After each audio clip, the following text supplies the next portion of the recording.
অশুভ শক্তির বিরুদ্ধে শুভ শক্তির বিজয়ী দুর্গাপূজার মাহাত্ম্য। সনাতন ধর্মাবলম্বীদের সবচেয়ে বড় ধর্মীয় এই উৎসবের মূল আনুষ্ঠানিকতা শুরু হবে আগামী 2 অক্টোবর মহাষষ্ঠী পূজার মাধ্যমে।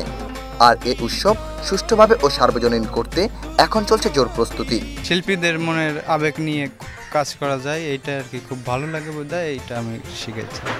আমার কাছে এই কাজটা খুব ভালো লাগে। আমি জন্মদাতা পাল, আমি এই কাজই করি। আমাদের তো পূজা, এটা সবচেয়ে বড় পূজা, শারদীয়া উৎসব, এটা তো আমরা পালন করি। পাশাপাশি মুসলমানরাও খুব এনজয় করে। মা দেবীর কাছে আমরা আরাধনা করব যাতে করে বাংলাদেশ একটা সমৃদ্ধিশালী রাষ্ট্রে পরিণত হয় এবং সকলে সুখী শান্তিতে আমরা বসবাস করতে পারি। মণ্ডপগুলোতে আইন শৃঙ্খলা রক্ষাকারী বাহিনীর সদস্যদের পরিদর্শন ও উপস্থিতি রয়েছে লক্ষণীয়। সেই সঙ্গে উৎসবের সফলতা নিয়েও আশাবাদী এর সঙ্গে সংশ্লিষ্টরা।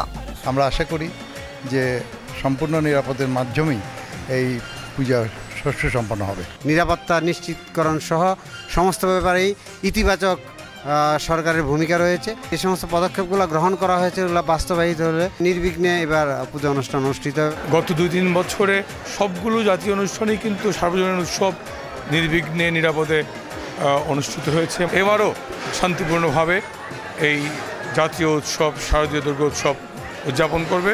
পূজার এই প্রস্তুতি থেকে বাদ যায়নি মুসলমান সহ অন্যান্য ধর্মাবলম্বীরাও।